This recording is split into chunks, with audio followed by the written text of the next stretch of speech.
topic will be WWE Bad Blood live from Atlanta, where we saw 5 matches happen tonight. Um, Two of those were championship matches, and were not. One was a special match, the other was just regular. Uh, we will have a special guest on tonight to give her take on one of the matches that she. So Miguel, let's just jump right into it. First off, we have CM Punk and Drew McIntyre in a Hell in a Cell match. From what I saw, and tell me if I'm wrong, one of the most brutal matches I've ever watched in quite a while. Yeah, man. I don't think they could even call what we watched legal in some states. That match was bloody. It was brutal. We saw some revenge there at the end.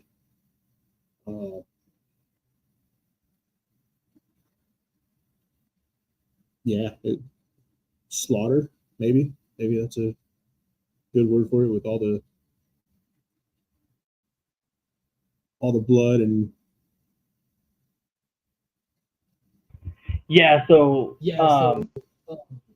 I mean, you mentioned it there. I definitely give this match an A+, just because of the hype that it built up to.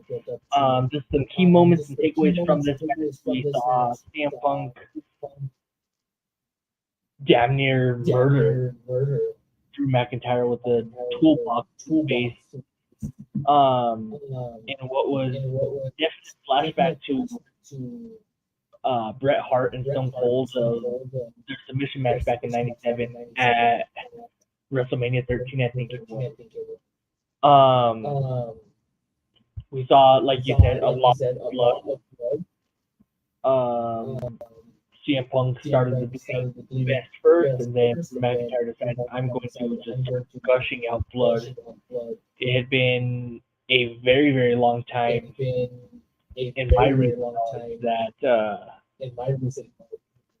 WWE fans saw a crimson mask, for lack of better words. Yeah. And then the part that kind of tied it all together is the introduction of the black bag. Most WWE fans with the black bag are familiar with thumbtacks being poured out. In this case, it was beads from CM Punk's bracelet. It was a nice touch. Definitely played into the controversial wrist or bracelet element of the entire feud, for sure. Yeah, no, they did a good job tying that back in at the end. Carrying on. So obviously CM Punk won. He attached a chain to his knee, hit Drew McIntyre with the GTS after Drew McIntyre missed on a Claymore and damn near broke his back. Yeah. So CM Punk won, got the 1-2-3. I'm hoping that's the close of this chapter, and they're both able to go their separate ways and have their own storyline for themselves. Their own rivalry, I guess, would be like a bit. So we'll see what happens with that. Interested there. Moving on, we have Bayley and Nia Jax for the WWE Women's Championship. I don't know how much time I want to spend on this because I don't think we need to spend too much. I mean, I'm a huge Bayley fan. I'm not too huge on Nia Jax. We saw a point where Tiffany Stratton it's inevitable. It's going to happen sometime soon. Yeah, for sure. Don't know when. So like I said, I'm not going to spend a lot of time on this Nia Jax match because I don't really like how athletic Nia Jax is. I think the top ways of this match would be when Michael Cole says commentary, this has been a Mets style thrashing by Nia Jax, kind of alluding to when the Mets destroyed the Phillies last year in MLB. In the Yeah. Nia Jax broke out a Nia Carana or lack of. Yeah, well, I'll give it to you. Yeah. Or she tried. It shows that she's wanting to get better, but definitely needs to get better. Absolutely. And then Nia Jax smashing Jessica Carr was probably the highlight. What do you say? What do you mean? I don't know. For those of you watching it, I'm talking to Maya, my 7-year-old daughter. For those of you listening online, yes, my 7-year-old daughter is the expert that we'll be having on the show tonight. So moving on was Damian Priest and Finn Balor. This match, I don't know. This storyline's getting old because any match that Finn Balor is in, there's going to be some kind of Judgment Day interference. Yeah. And like I just said, obviously Carlito came out, interfered. JD McDonough came out and interfered.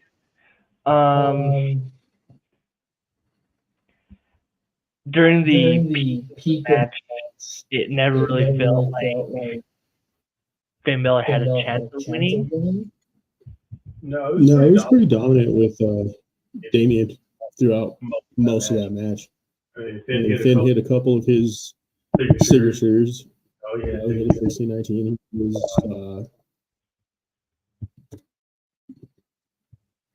help me out here. That's Coup de grace. No, the other one. The Sling Blade. Yes, Sling Blade. Thank you.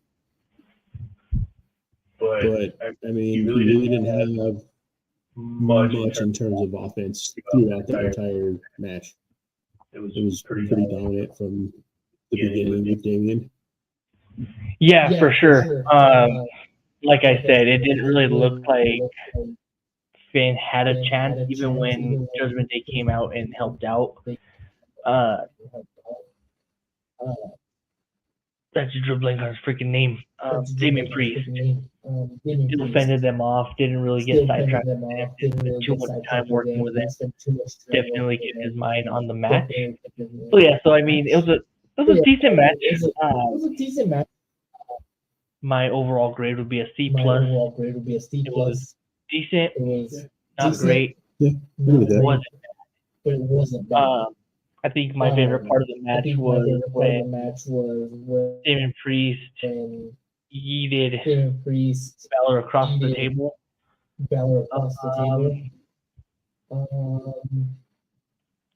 But really, that was the only highlight of the match. I mean, the crowd they all knew that Damian Priest was going to win. So it was pretty predictable, pretty standard match of the face winning.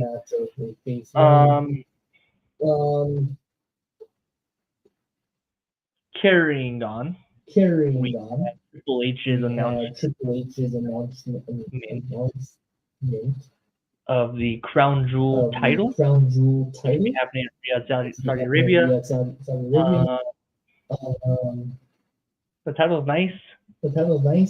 The purpose of having it just for Crown Jewel, like they could have it Survivor Series,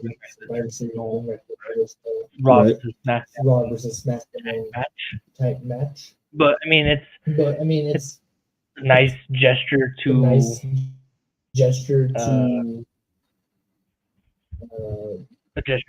Saudi Arabia for sure.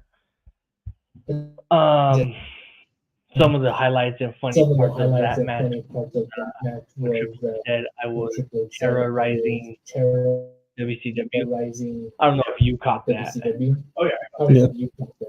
With him alluding very first gimmick in professional wrestling being terrorizing. And then when Gunther told Goldberg, I hope you're a better father than a professional wrestler. And then just a stressed out Adam Pearce. I don't know why. Seeing Adam Pearce is probably the best because he doesn't really know how to control it. Stressed out Adam Pearce is comical gold. Next up we have the Rhea Ripley Liv Morgan match, where Dominic Mysterio was able to be put in a shark tank and cast above the roof, or cast above the ring, so he couldn't interfere. Well, technically, he wasn't over the ring. Yeah. Kind of more over the ramp. They couldn't really put him over the ring because Hell in a Cell was still above the ring. True. So this one, like I said, I will be bringing in the expert to give me her take on the match. So, do you want to hop on over here and talk? You might need to come to this side so I can hear you. So, like I said, for those of you watching, this is my daughter Maya, my 7-year-old. She will be giving me her expert opinion on the match and what she thought about it, and we'll go from there. So, Maya, what do you think about it? It's crazy on how Dirty Dom. Taking from a chain from his leg. Okay, what else? Don't be nervous. It's fine. Talking to me. To the zero. No one watching. Oh my God. So what else about the match? You know what my favorite part was? Rhea Ripley told Dirty Dom, yeet, and then broke out the candlestick and beat his butt. Like pinata. Like pinata. So yeah, so Rhea Ripley and Liv Morgan championship. One of the matches that Maya was able to watch, where she saw Dirty Dom do dirty things and try to escape the shark tank. Got caught from his ankle and was then cast upside down. Rhea Ripley somehow asked the referee to give her a minute outside the ring. And he said yes. I think that's the most craziest match. Yeah, for sure. I think you actually said she deserved it. Yeah, she deserved a minute outside the ring. So then she dug under the ring, got a candlestick, and told herself happy birthday to me, and decided to beat the living dog water out of Dirty Dom hanging upside down. Until Raquel Rodriguez decided to make a return and save Dirty Dom. Yep, she's back. So Liv Morgan retains. Where do you see this storyline going? I mean, this one's kind of hard. You got Liv retaining the championship already. So she really doesn't need a bodyguard like Raquel Rodriguez. So if her revenge tour is over, do we get Rhea and Raquel 2.0? Maybe. So some highlights of this match is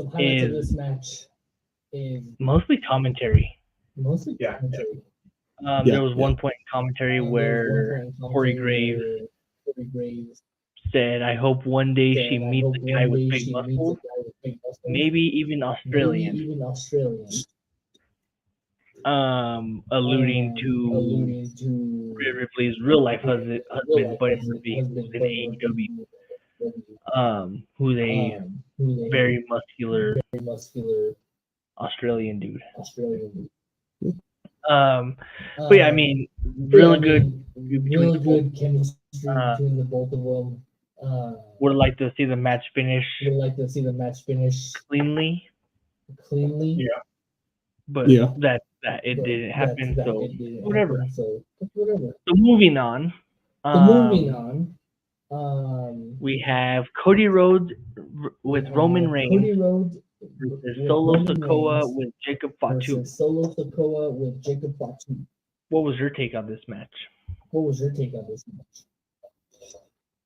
Then I gotta say the entrances felt more like WrestleMania type entrances. First of all, I mean, you have a high school band coming in and playing Cody Rhodes to the ring, playing his song, and of course, it never gets old with a drum line doing Roman's entrance.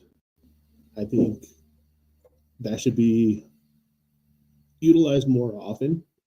But the match itself, it was a lot of back and forth that you expected it to be.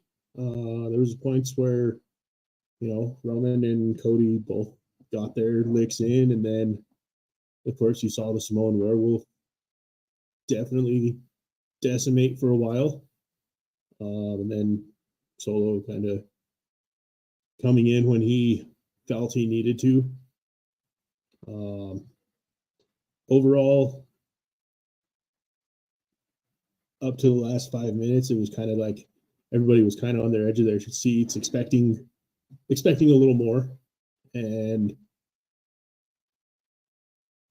there at the end we got it.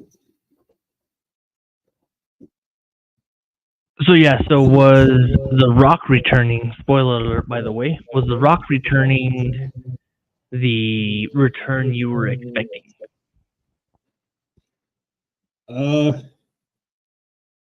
Yes, no. I kind of thought, being that we have Survivor Series War Games coming up, I was expecting more interference than what we got. I thought we'd see more Samoan bloodline coming in. We've heard names like to Hikuleo, but I think it still played out well for what we did get. I just want to see where they take it from here. Yeah, for sure. I mean, there's a lot of chemistry that's been brewing for those individuals for a while.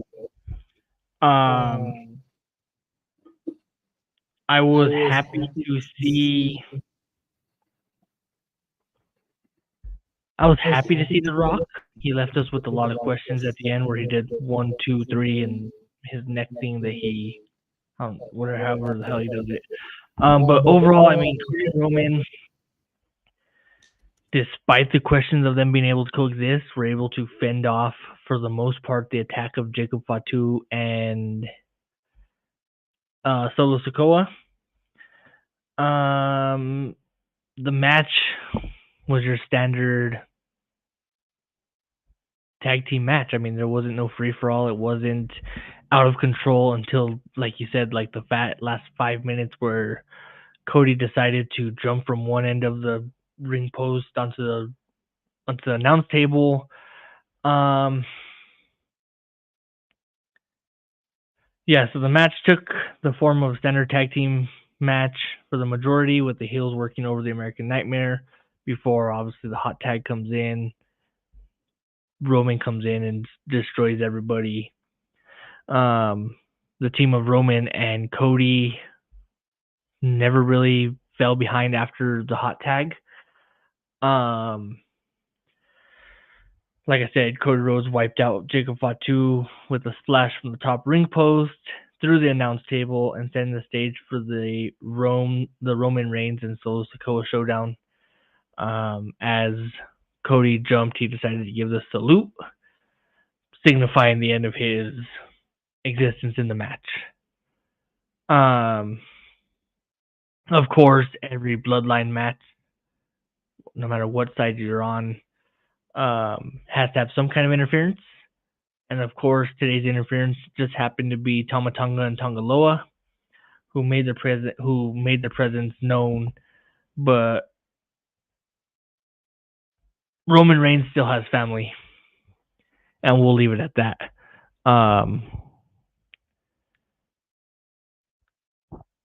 We had a returning Jimmy Uso come out and wipe out interfering Tongaloa and Tama Tonga, which then allowed himself to distract Solo Sikoa, who then turned around and ate a spear from Roman Reigns for the win. We then saw the post-match beatdown of Cody Rhodes, because that's what the Bloodline 2.0 does. Jim Uso convinced Roman Reigns to come back and have Cody's back like he promised. And then The Rock showed up, didn't really do much. He stood at the top of the ramp, gave his people's eyebrow and counted to 3 and chopped at his neck. I mean, essentially what it looks like is they are working their way to a WrestleMania storyline.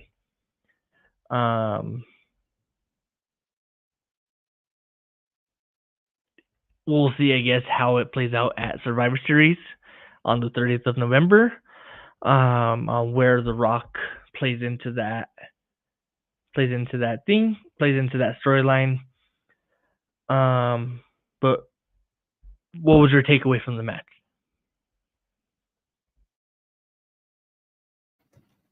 I mean, the match itself, I find it hard to even give it more than B minus. It's kind of the same thing we see in every Bloodline match. Kind of the same thing we see in every Cody Rhodes match lately. So, I hate using the term stale, but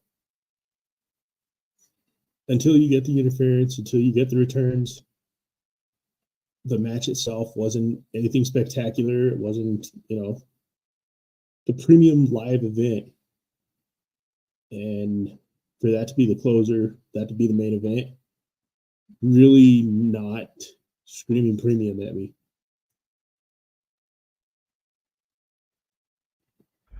Yeah, definitely, for sure. It wasn't really a standout match. I mean, it was definitely just a tag team match that wasn't really anything special. Some top takeaways and moments of the match was Roman Reigns and Cody Rhodes. They had a can you top this battle of special entrances? I mean, you're looking at the two big features of the company, the two big names of the company, and it was a nice touch of showmanship to try to outdo each other on the same team. Something we typically see special entrances at WrestleMania. So for them to make a big deal about it at Bad Blood kind of added the facade to what this pay-per-view could actually be.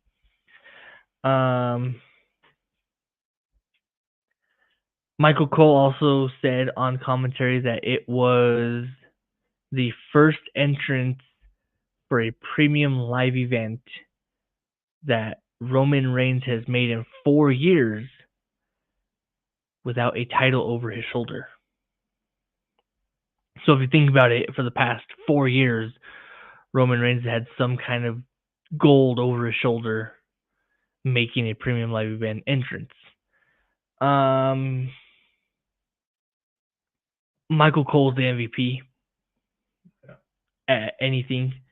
Michael Cole noted the distrust and family feud between Cody Rhodes and Roman Reigns that dated all the way back to Battleground 2013, where Cody teamed with Goldust and had their father Dusty Rhodes at ringside for a match against Roman Reigns and Seth Rollins of the Shield. So there was some animosity there for a long time about distrust and whatnot. But overall, what would you give the show? What rating would you give the show as a whole? For them to bring back Bad Blood, it was, all they talked about, all they built for the last month. Bad Blood, Bad Blood, Bad Blood. I wasn't impressed. Couple of matches went too quick. It was kind of like, let's get through 4 matches, get to the last match. And even the last match wasn't all that it could have been. I'm going to be that guy. I'll give it a C. Okay. So really, Bad Blood was sold. The entire build-up was sold on two matches. The Hell in a Cell match and the tag team match. In order for this show to be a success, they had to deliver on those 2 matches. I feel like they did on one, and I feel like they did on both. But the first one was more apparent than the second one, for sure. I feel like they overdid themselves and set the bar a little too high for the Hell in a Cell match, which then set the standard for the entire pay-per-view, the premium live event, to be the Hell in a Cell match great. They really fell short throughout the entire show, and they kind of slouched on the main event. But at the end, they still delivered on the main event as well. Punk and McIntyre delivered a classic inside the Hell in a Cell, while the return of of Jimmy Uso and The Rock put an exclamation point on Reigns' first match as a babyface since 2020. There were questionable booking decisions involving all the aspects of the Judgment Day and the Terror Twins, which dragged things down on the premium live event in the middle of it. But the show as a whole was exactly where it needed to be as one of the last major shows, not counting Survivor Series War Games, for the unofficial kickoff to WrestleMania, or the road to WrestleMania. Because if you think about it, now is when you're setting your standards for WrestleMania build-up. Now is when you're planting the seeds for the Royal Rumble, on who's going to eliminate who's going to target who in the Royal Rumble, who's going to screw someone over in the championship match, regardless of what the case may be. Now is when you're setting those seeds, and I feel like they planted the seeds. Long-term story writing, as we know Triple H is really, really good at. Long-term story writing, I think they captured what they're trying to do. And I'll give them a B+.